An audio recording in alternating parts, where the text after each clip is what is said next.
video.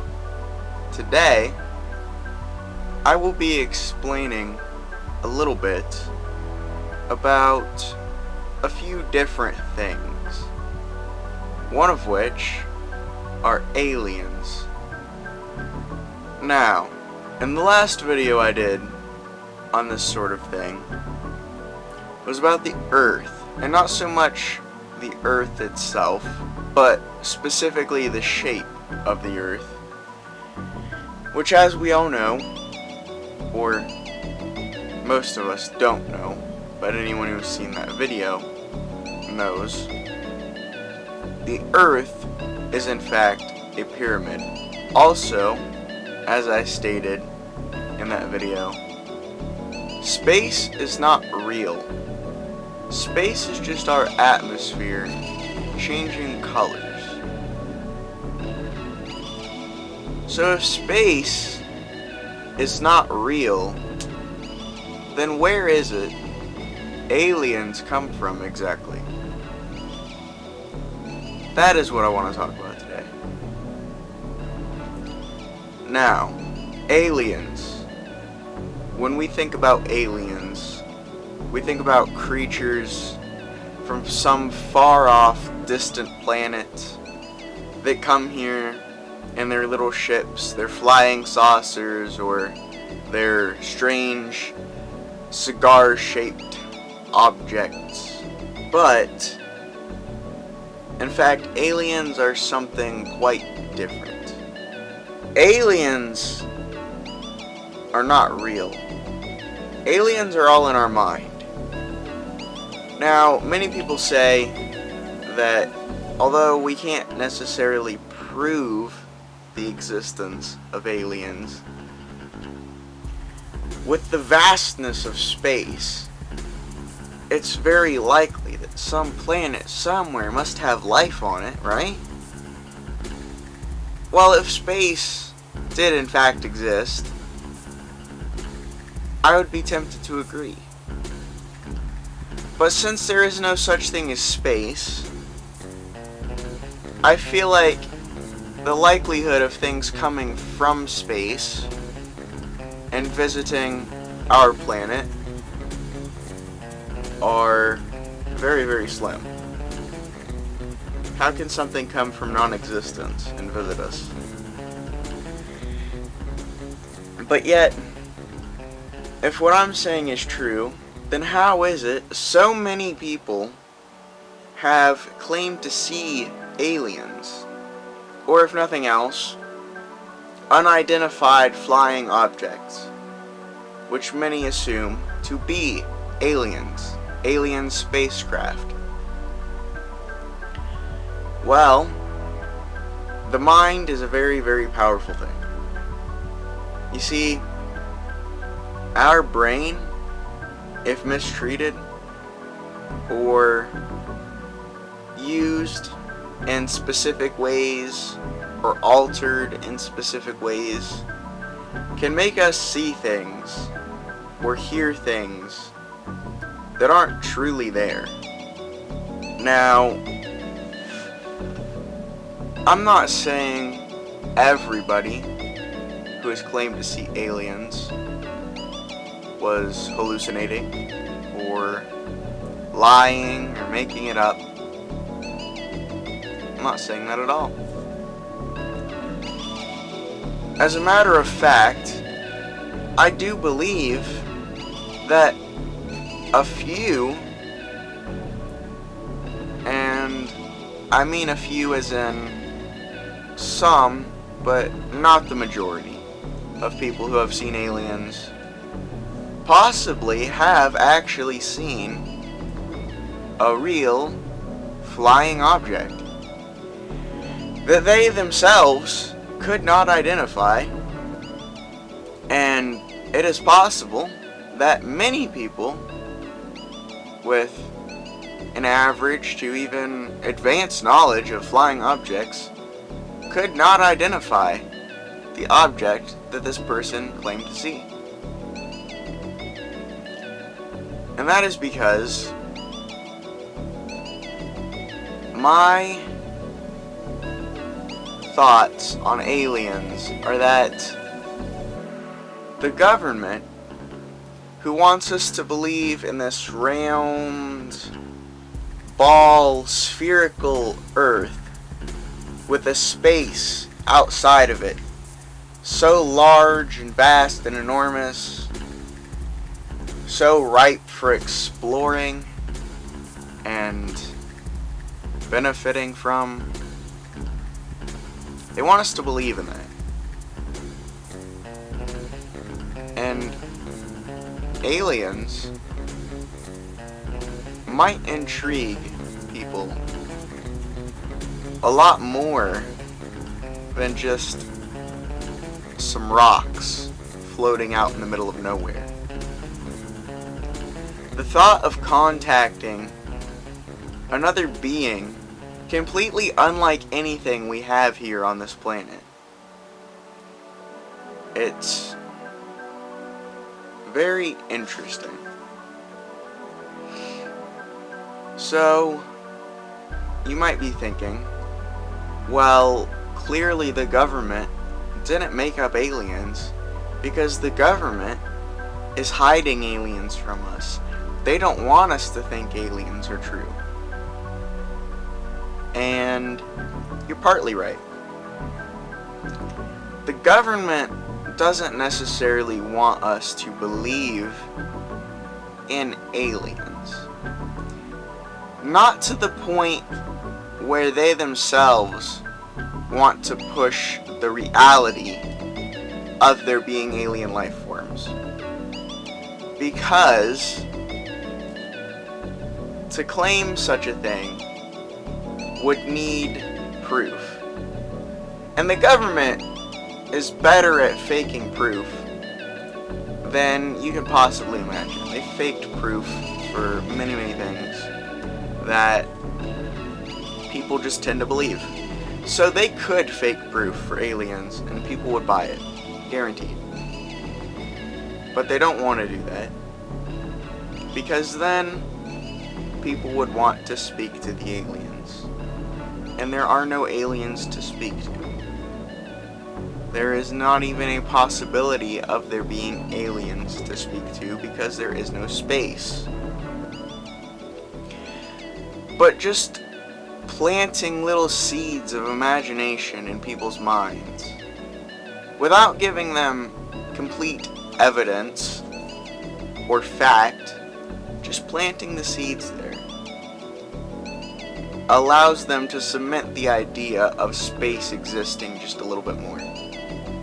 Because if people believe in one idea, such as aliens that come from space, they must first believe in space. And that is why the government, without seeming like they do, they really want you to believe in aliens. Which leads me to my next point. The unidentified flying objects. Those are another reason why the government would love for you to believe in aliens.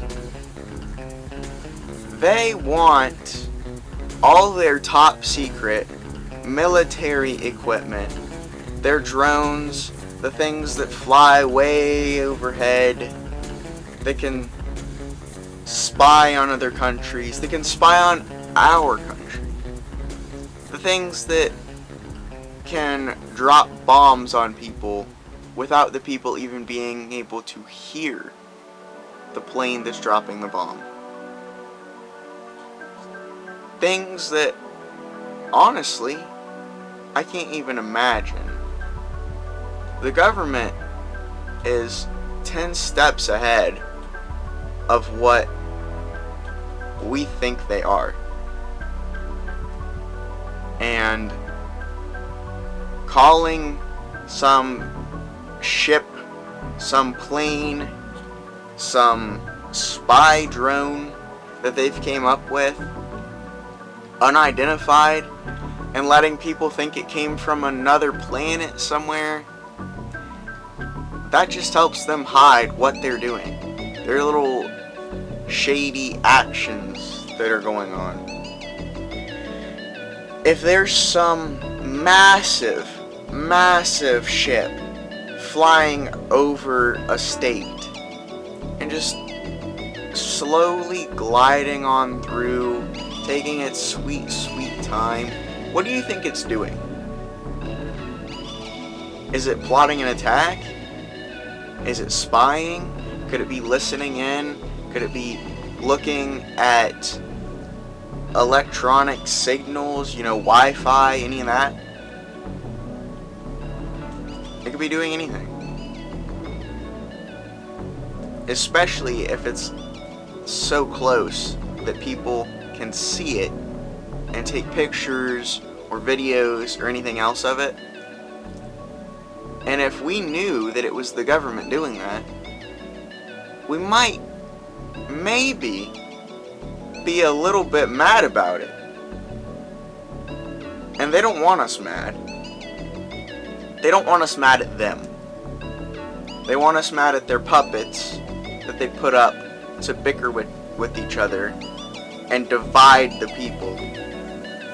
They want everybody divided and fighting amongst themselves under the guise of fighting against something bigger.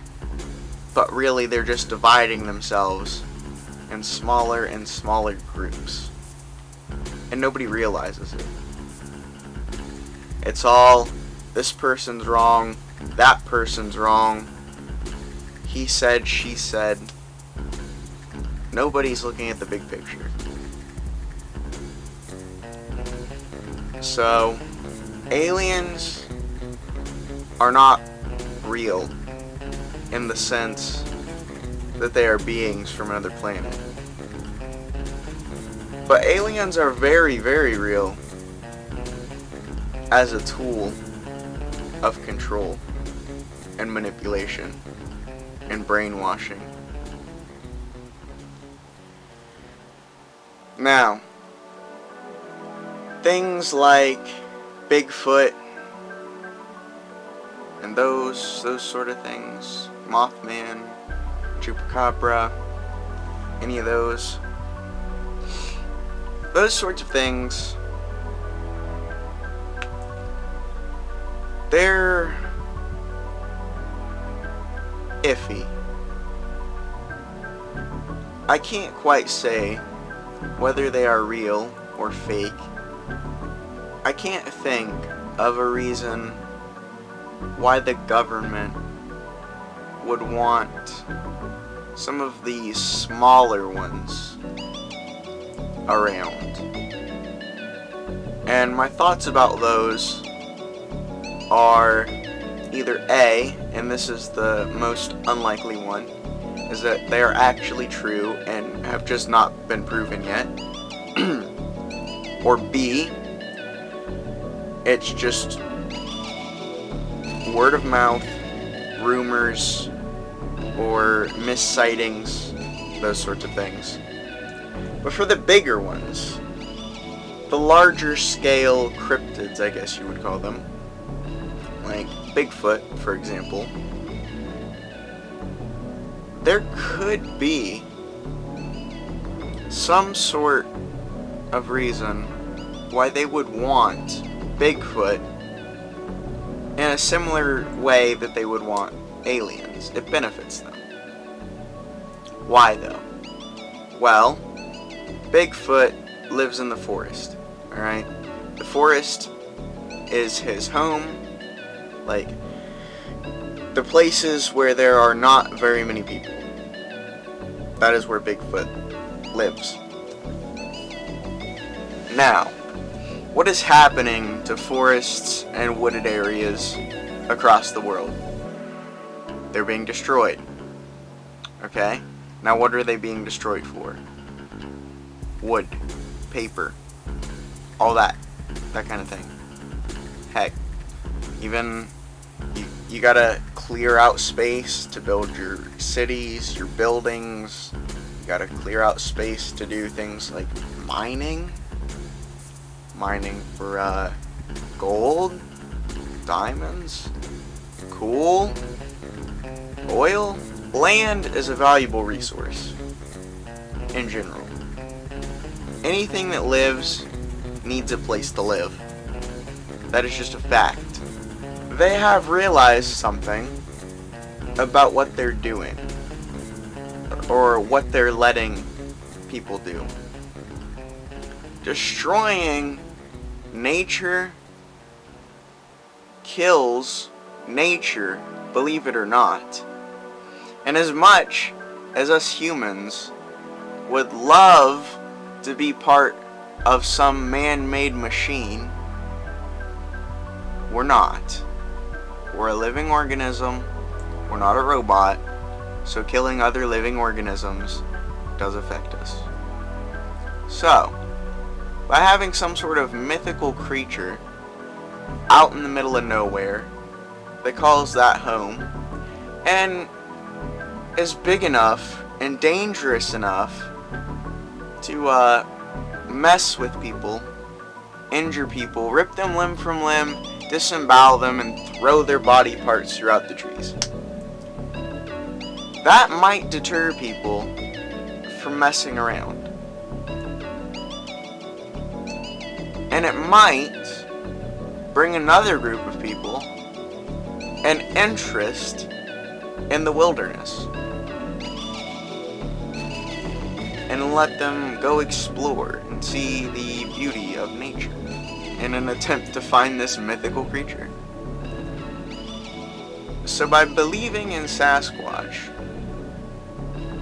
it is cutting down the amount of harm people do to the world without at least thinking about it. Because with regular animals, or even people themselves, there's enough of them.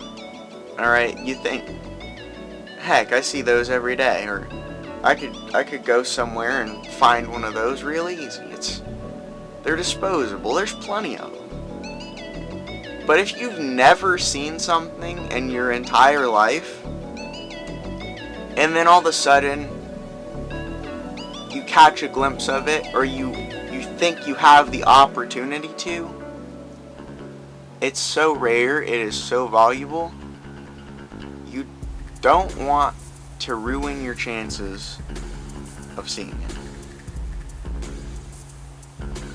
That's my theory behind that.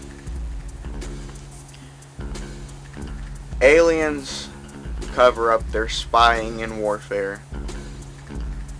Bigfoot is trying to help their little motive on fixing the planet.